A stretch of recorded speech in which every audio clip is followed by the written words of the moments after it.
The Black Cat by Edgar Allan Poe. For the most wild, yet most homely narrative which I am about to pen, I neither expect nor solicit belief. Mad indeed would I be to expect it, in a case where my very senses reject their own evidence. Yet mad am I not, and very surely do I not dream. But tomorrow I die, and today I would unburthen my soul. My immediate purpose is to place before the world, plainly, succinctly, and without comment, a series of mere household events. In their consequences, these events have terrified, have tortured, have destroyed me. Yet I will not attempt to expound them. To me they have presented little but horror. To many they will seem less terrible than baroques. Hereafter, perhaps, some intellect may be found which will reduce my phantasm to the commonplace, some intellect more calm, more logical, and far less excitable than my own, which will perceive, in the circumstances I detail with awe, nothing more than an ordinary succession of very natural causes and effects. From my infancy I was noted for the docility and humanity of my disposition. My tenderness of heart was even so conspicuous as to make me the jest of my companions. I was especially fond of animals, and was indulged by my parents with a great variety of pets. With these I spent most of my time, and never was so happy as when feeding and caressing them. This peculiarity of character grew with my growth, and in my manhood I derived from it one of my principal sources of pleasure. To those who have cherished an affection for a faithful and sagacious dog, I need hardly be at the trouble of explaining the nature or the intensity of the gratification thus derivable. There is something in the unselfish and self-sacrificing love of a brute which goes directly to the heart of him who has had the frequent occasion to test the paltry friendship and gossamer fidelity of mere man. I married early, and was happy to find in my wife a disposition not uncongenial with my own. Observing my partiality for domestic pets, she lost no opportunity of procuring those of the most agreeable kind. We had birds, goldfish, a fine dog, rabbits, a small monkey, and a cat. This latter was a remarkably large and beautiful animal, entirely black, and sagacious to the astonishing degree. In speaking of his intelligence, my wife, who at heart was not a little tinctured with superstition, made frequent allusion to the ancient popular notion which regarded all black cats as witches in disguise. Not that she was ever serious upon this point, and I mention the matter at all for no better reason than it happens, just now, to be remembered. Pluto, this was the cat's name, was my favorite pet and playmate. I alone fed him, and he attended me wherever I went about the house. It was even with difficulty that I could prevent him from following me through the streets. Our friendship lasted in this manner for several years, during which my general temperament and character, through the instrumentality of the fiend intemperance, had, I blush to confess it, experienced a radical alteration for the worse. I grew, day by day, more moody, more irritable, more regardless of the feelings of others. I suffered myself to use intemperate language to my wife. At length I even offered her personal violence. My pets, of course, were made to feel the change in my disposition. I not only neglected, but ill-used them. For Pluto, however, I still retained sufficient regard to restrain me from maltreating him, as I made no scruple of maltreating the rabbits, the monkey, or even the dog, when by accident or through affection they came in my way. But my disease grew upon me, for what disease is like alcohol? And at length even Pluto, who was now becoming old, and consequently somewhat peevish, Even Pluto began to experience the effects of my ill temper. One night, returning home, much intoxicated from one of my haunts about town, I fancied that the cat avoided my presence. I seized him, when in his fright at my violence he inflicted a slight wound upon my hand with his teeth. The fury of a demon instantly possessed me. I knew myself no longer. My original soul seemed at once to take its flight from my body, and a more than fiendish malevolence, gin-nurtured, thrilled every fiber of my frame. I took from my waistcoat pocket a penknife, opened it, grasped the poor beast by the throat, and deliberately cut one of its eyes from the socket. I blush, I burn, I shudder while I pen the damnable atrocity. When reason returned with the morning, when I had slept off the fumes of the night's debauch, I experienced a sentiment half of horror, half of remorse, for the crime of which I had been guilty. But it was at best a feeble and equivocal feeling, and the soul remained untouched. I again plunged into excess, and soon drowned in wine all memory of the deed. In the meantime, the cat slowly recovered. The socket of the lost eye presented, it is true, a frightful appearance, but he no longer appeared to suffer any pain. He went about the house as usual, but as might be expected, fled in extreme terror at my approach. I had so much of my old heart left as to be at first grieved by this evident dislike on the part of a creature which had once so loved me. But this feeling soon gave place to irritation, and then came, as if to my final and irrevocable overthrow, the spirit of perverseness. Of this spirit philosophy takes no account, yet I am not more sure that my soul lives than I am that perverseness is one of the primitive impulses of the human heart, one of the indivisible primary faculties or sentiments which give direction to the character of man. Who has not 100 times found himself committing a vile or silly action for no other reason than because he knows he should not?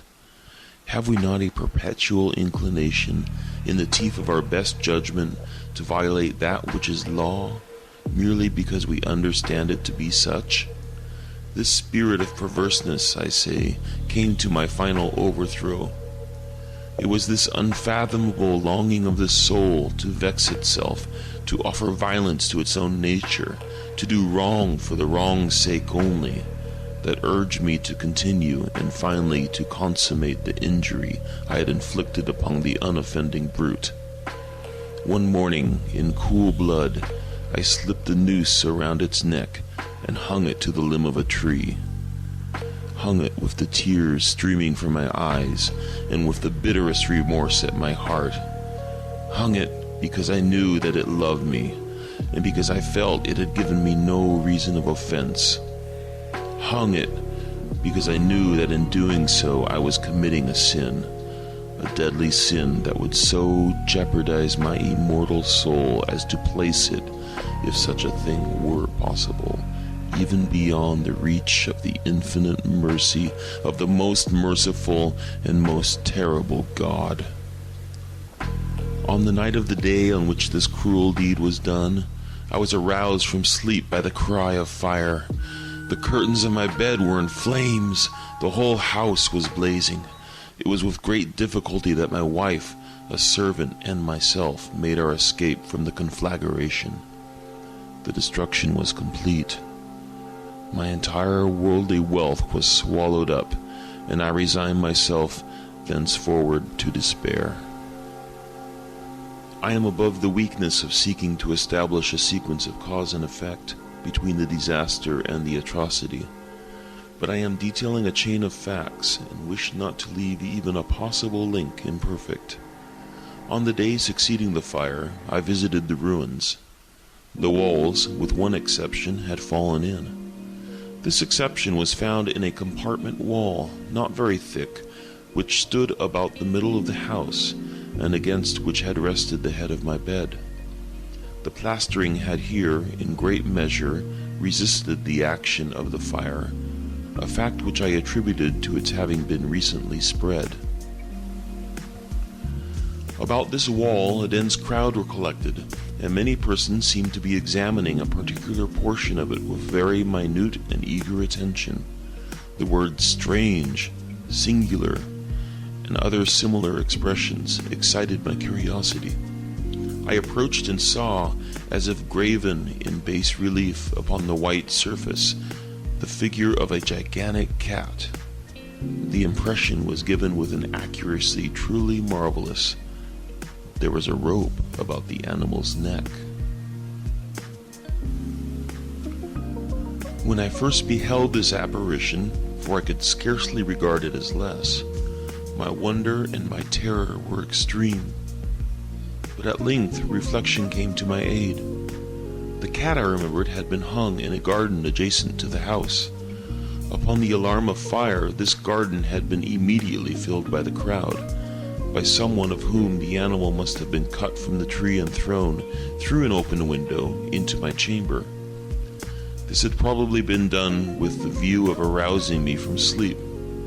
The falling of other walls had compressed the victim of my cruelty into the substance of the freshly spread plaster, the lime of which, with the flames and the ammonia from the carcass, had then accomplished the portraiture as I saw it. Although I thus readily accounted to my reason, if not altogether to my conscience, for the startling fact just detailed, it did not the less fail to make a deep impression upon my fancy. For months I could not rid myself of the phantasm of the cat, and during this period there came back into my spirit a half-sentiment that seemed, but was not, remorse. I went so far as to regret the loss of the animal, and to look about me among the vile haunts which I now habitually frequented, for another pet of the same species, and of somewhat similar appearance, with which to supply its place. One night as I sat, half stupefied, in a den of more than infamy, my attention was suddenly drawn to some black object, reposing upon the head of one of the immense hogsheads of gin, or of rum, which constituted the chief furniture of the apartment. I had been looking steadily at the top of this hogshead for some minutes, and what now caused me surprise was the fact that I had not sooner perceived the object thereupon. I approached it and touched it with my hand. It was a black cat, a very large one, fully as large as Pluto, and closely resembling him in every respect but one. Pluto had not a white hair upon any portion of his body, but this cat had a large, although indefinite splotch of white, covering nearly the whole region of the breast. Upon my touching him, he immediately arose, purred loudly, rubbed against my hand, and appeared delighted with my notice. This, then, was the very creature of which I was in search.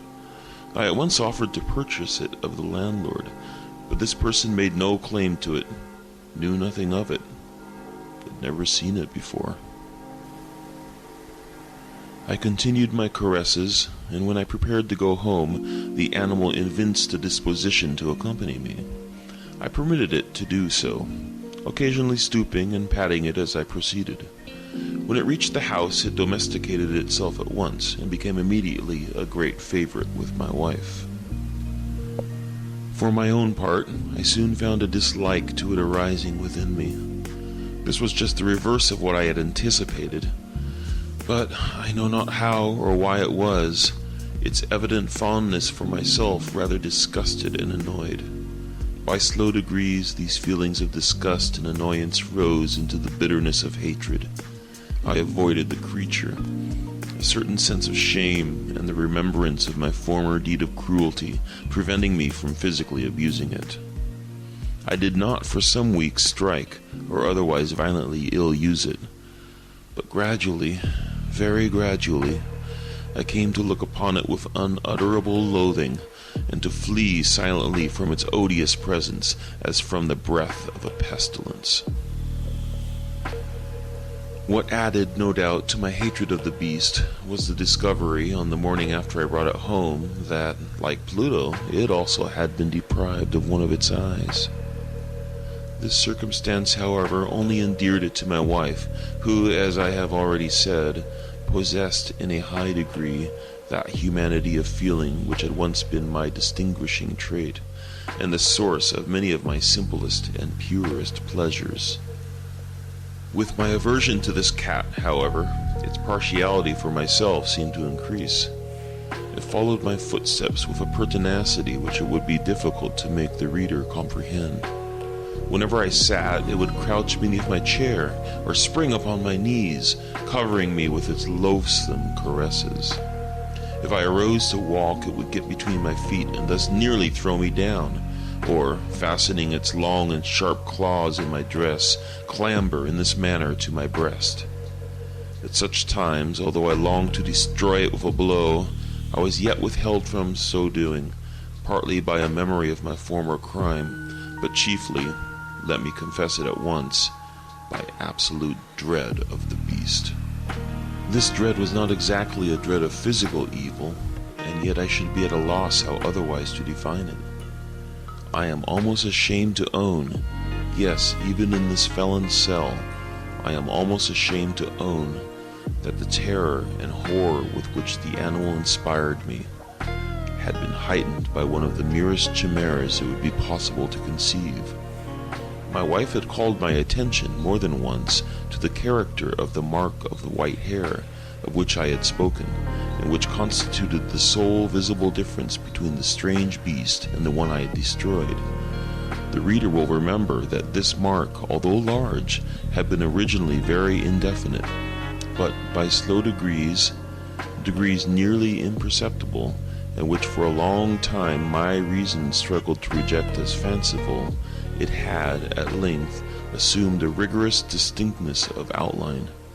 It was now the representation of an object that I shudder to name, and for this, above all, I loathed and dreaded, and would have rid myself of the monster had I dared.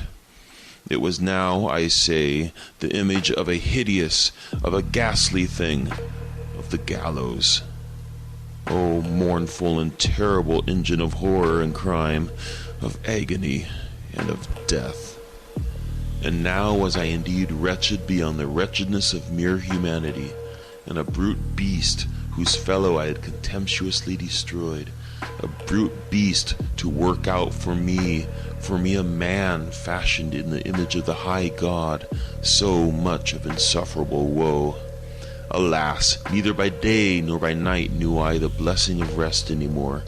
During the former, the creature left me no moment alone, and in the latter I started hourly from dreams of unutterable fear to find the hot breath of the thing upon my face, and its vast weight, an incarnate nightmare that I had no power to shake off, incumbent eternally upon my heart. Beneath the pressure of torments such as these, the feeble remnant of the good within me succumbed. Evil thoughts became my sole intimates, the darkest and most evil of thoughts. The moodiness of my usual temper increased to hatred of all things and of all mankind, while from the sudden, frequent, and ungovernable outbursts of a fury to which I now blindly abandoned myself, my uncomplaining wife, alas, was the most usual and the most patient of sufferers. One day she accompanied me, upon some household errand, into the cellar of the old building which our poverty compelled us to inhabit. The cat followed me down the steep stairs, and nearly throwing me headlong, exasperated me to madness. Uplifting an axe, and forgetting in my wrath the childish dread which had hitherto stayed my hand, I aimed a blow at the animal which, of course, would have proved instantly fatal had it descended as I wished. But this blow was arrested by the hand of my wife. Goaded by the interference into a rage more than demoniacal, I withdrew my arm from her grasp and buried the axe in her brain. She fell dead upon the spot, without a groan. This hideous murder accomplished, I set myself forthwith, and with entire deliberation, to the task of concealing the body. I knew that I could not remove it from the house, either by day or by night, without the risk of being observed by the neighbors. Many projects entered my mind. At one period I thought of cutting the corpse into minute fragments and destroying them by fire. At another, I resolved to dig a grave for it in the floor of the cellar. Again, I deliberated about casting it in the wall in the yard, about packing it in a box, as if merchandise, with the usual arrangements, and so getting a porter to take it from the house. Finally, I hit upon what I considered a far better expedient than either of these. I determined to wall it up in the cellar, as the monks of the Middle Ages are recorded to have walled up their victims. For a purpose such as this, the cellar was well adapted. Its walls were loosely constructed, and had lately been plastered throughout with a rough plaster, which the dampness of the atmosphere had prevented from hardening. Moreover, in one of the walls was a projection caused by a false chimney or a fireplace that had been filled up and made to resemble the red of the cellar. I made no doubt that I could readily displace the bricks at this point, insert the corpse, and wall the whole up as before, so that no eye could detect anything suspicious. And in this calculation I was not deceived. By means of a crowbar I easily dislodged the bricks, and having carefully deposited the body against the inner wall, I propped it up in that position, while, with little trouble, I relaid the whole structure as it originally stood. Having procured mortar, sand, and hair, with every possible precaution, I prepared a plaster which could not be distinguished from the old, and with this I very carefully went over the new brickwork. When I had finished, I felt satisfied that all was right. The wall did not present the slightest appearance of having been disturbed. The rubbish on the floor was picked up with the minutest care. I looked around triumphantly and said to myself, "Here, at least, then, my labor has not been in vain." My next step was to look for the beast which had been the cause of so much wretchedness, for I had, at length, firmly resolved to put it to death. Had I been able to meet with it at the moment, there could have been no doubt of its fate, but it appeared that the crafty animal had been alarmed at the violence of my previous anger, and forbore to present itself in my present mood.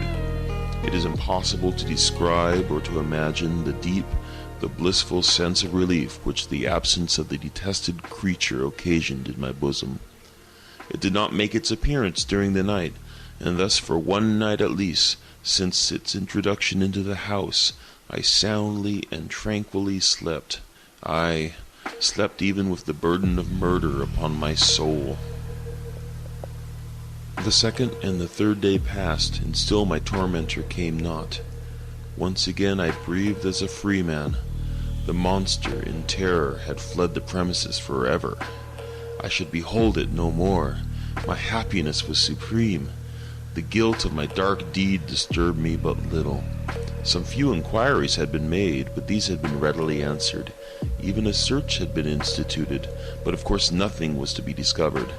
I looked upon my future felicity as secured.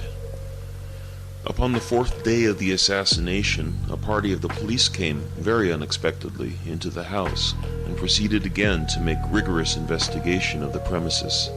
Secure, however, in the inscrutability of my place of concealment, I felt no embarrassment whatever. The officers bade me accompany them in their search. They left no nook or corner unexplored. At length, for the third or fourth time, they descended into the cellar. I quivered not in a muscle. My heart beat calmly as that of one who slumbers in innocence. I walked the cellar from end to end. I folded my arms upon my bosom and roamed easily to and fro. The police were thoroughly satisfied and prepared to depart. The glee at my heart was too strong to be restrained. I burned to say if but one word by way of triumph, and to render doubly sure their assurance of my guiltlessness. "Gentlemen," I said at last, as the party ascended the steps, "I delight to have allayed your suspicions. I wish you all health and a little more courtesy. By the by, gentlemen, this is a very well-constructed house." In the rabid desire to say something easily, I scarcely knew what I uttered at all. I may say an excellently well-constructed house. These walls are you-going, gentlemen. These walls are solidly put together. And here, through the mere frenzy of bravado, I rapped heavily with a cane which I held in my hand upon that very portion of the brickwork behind which stood the corpse of the wife of my bosom. But may God shield and deliver me from the fangs of the arch-fiend. No sooner had the reverberation of my blows sunk into silence than I was answered by a voice from within the tomb, by a cry at first muffled and broken, like the sobbing of a child, and then quickly swelling into one long, loud, and continuous scream, utterly anomalous and inhuman, a howl, a wailing shriek, half of horror and half of triumph, such as might have arisen only out of hell, conjointly from the throats of the damned in their agony, and of the demons that exult in the damnation. Of my own thoughts it is folly to speak. Swooning, I staggered to the opposite wall. For one instant the party upon the stairs remained motionless, through extremity of terror and of awe. In the next, a dozen stout arms were toiling at the wall. It fell bodily. The corpse, already greatly decayed and clotted of gore, stood erect before the eyes of the spectators. Upon its head, with red extended mouth and solitary eye of fire, sat the hideous beast whose craft had seduced me into murder, and whose informing voice had consigned me to the hangman.